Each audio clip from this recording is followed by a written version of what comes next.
Hello, welcome to Spiritual Longevity. Igama lami unqobile, but you can call me Coco. As the name suggests, we are here to harness our spiritual life for our natural life.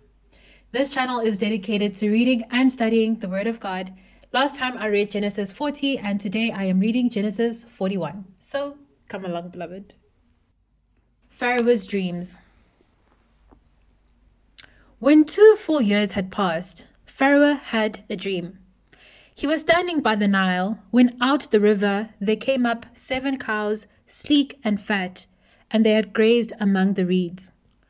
After them 7 other cows, ugly and gaunt, came out of the Nile and stood beside those on the river bank. And the cows that were ugly and gaunt ate up the 7 sleek, fat cows. Then Pharaoh woke up. He fell asleep again and had a second dream. 7 heads of grain, healthy and good, were growing on a single stalk. After them 7 other heads of grain sprouted, thin and scorched by the east wind. The thin heads of grain swallowed up the 7 healthy full heads. Then Pharaoh woke up. It had been a dream. In the morning his mind was troubled, so he sent for all the magicians and wise men of Egypt. Pharaoh told them his dreams, but no one could interpret them for him. Then the chief cupbearer said to Pharaoh, "Today I am reminded of my shortcomings. Pharaoh was once angry with his servants, and he imprisoned me and the chief baker in the house of the captain of the guard. Each of us had a dream the same night, and each dream had a meaning of its own. Now a young Hebrew was there with us, a servant of the captain of the guard.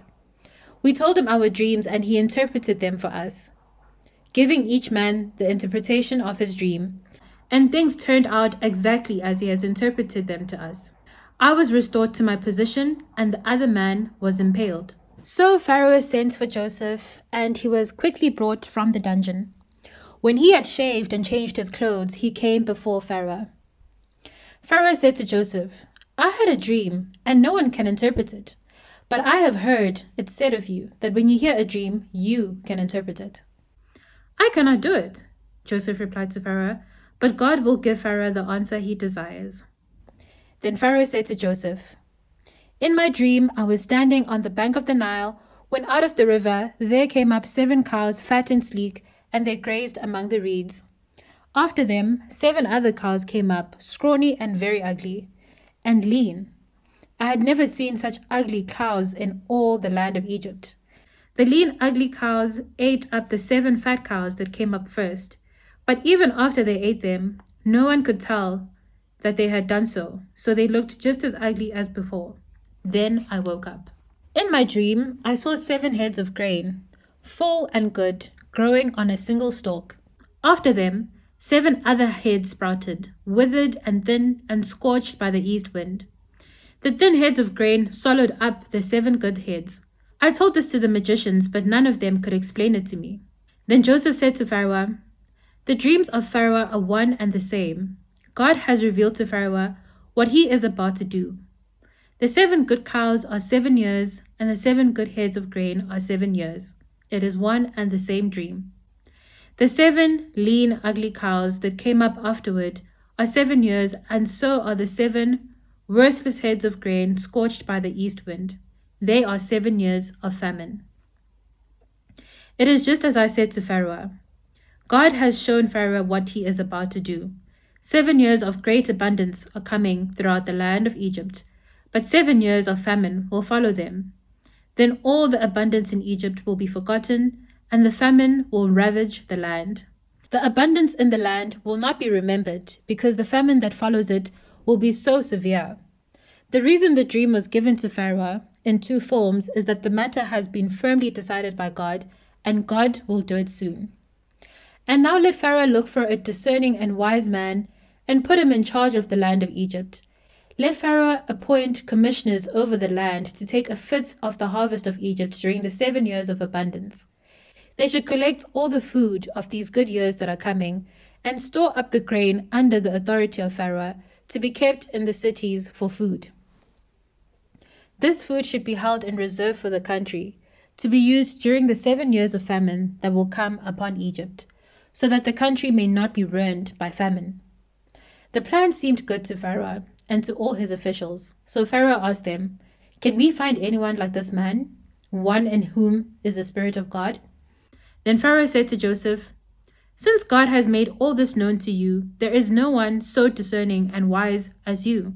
You shall be in charge of my palace, and all my people are to submit to your orders. Only with respect to the throne will I be greater than you." Joseph in charge of Egypt. So Pharaoh said to Joseph, "I hereby put you in charge of the whole land of Egypt." Then Pharaoh took his signet ring from his finger and put it on Joseph's finger. He dressed him in robes of fine linen and put a gold chain around his neck. He had him ride in a chariot as his second in command, and people shouted before him, "Make way!" Thus he put him in charge of the whole land of Egypt. Then Pharaoh said to Joseph, "I am Pharaoh, but without your word, no one will lift hand or foot in all Egypt." Pharaoh gave Joseph the name Zaphenath-Phaneah, and gave him Asenath, daughter of Potiphera, priest of On, to be his wife, and Joseph went throughout the land of Egypt. Joseph was 30 years old when he entered the service of Pharaoh, king of Egypt. And Joseph went out from Pharaoh's presence and traveled throughout Egypt. During the 7 years of abundance, the land produced plentifully. Joseph collected all the food produced in those 7 years of abundance in Egypt and stored it in the cities. In each city, he put the food grown in the fields surrounding it. Joseph stored up huge quantities of grain like the sand of the sea. It was so much that he stopped keeping records because it was beyond measure. Before the years of famine came, 2 sons were born to Joseph by Asenath, daughter of Potiphera, priest of On. Joseph named his firstborn Manasseh and said, "It is because God has made me forget all my trouble and all my father's household." The second son he named Ephraim and said, "It is because God has made me fruitful in the land of my suffering." The 7 years of abundance in Egypt came to an end, and the 7 years of famine began. Just as Joseph had said, there was famine in all the other lands, but in the whole land of Egypt there was food. When all Egypt began to feel the famine, the people cried to Pharaoh for food. Then Pharaoh told all the Egyptians, "Go to Joseph and do what he tells you." When the famine had spread over the whole country, Joseph opened all the storehouses and sold grain to the Egyptians, for the famine was severe throughout Egypt. And all the world came to Egypt to buy grain from Joseph, because the famine was severe everywhere.